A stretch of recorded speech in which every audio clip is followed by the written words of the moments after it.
The stitches pulled every time I shifted in the chair. The gynecologist had just stepped out to finalize paperwork, leaving the room quiet except for the hum of fluorescent lights. I stared at the anatomical posters on the wall and tried to breathe through the soreness in my ribs and lower abdomen. My body felt rearranged, tender, private in a way that made the air feel thin. The door opened without a knock. I didn't need to look up to know it was him. My stepbrother had a way of entering spaces like they already belonged to him. "What is this?" he asked, though his eyes had already scanned the room, the exam table, the disposable paper sheet, the tray of sterile instruments. I didn't answer. He closed the door behind him, slowly, like this was a negotiation. "You're not going to tell anyone about this?" he said. "You choose how you pay or you get out." His voice wasn't shouting yet. It was worse than that, controlled, as if my body were a problem he needed solved before dinner. I swallowed. The stitches burned. No, it came out steadier than I expected. He blinked, surprised not by defiance, but by the absence of pleading. I didn't argue. I didn't explain. I didn't justify why I had the procedure. I didn't apologize for it. Just no.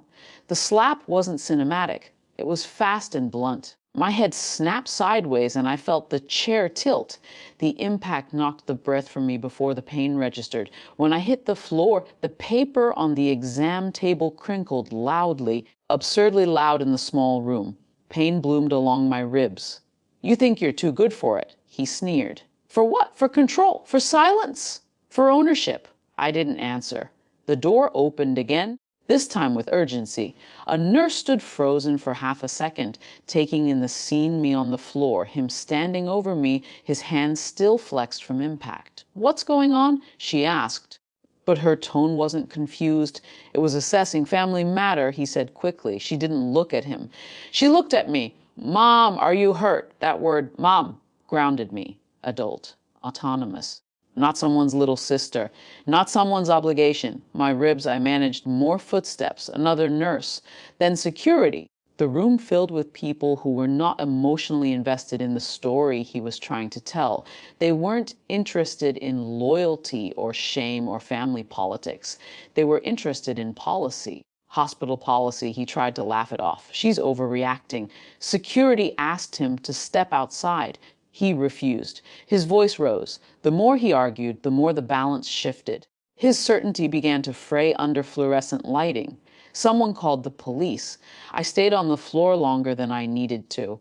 A nurse crouched beside me, checking my pupils, pressing gently along my ribs. She didn't ask what I had done. She asked what I needed. When the officers arrived, they were quiet, not dramatic, just present. They separated us, took statements. Noted the visible redness on my cheek, the fall, the location inside a medical facility. Witnesses.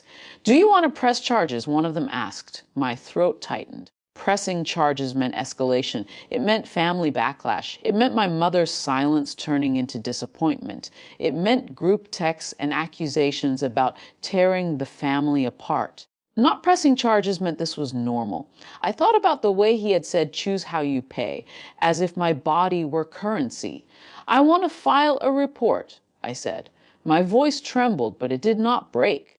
They placed him in handcuffs in the hallway, not violently, not cruelly. Procedurally, he looked more offended than afraid.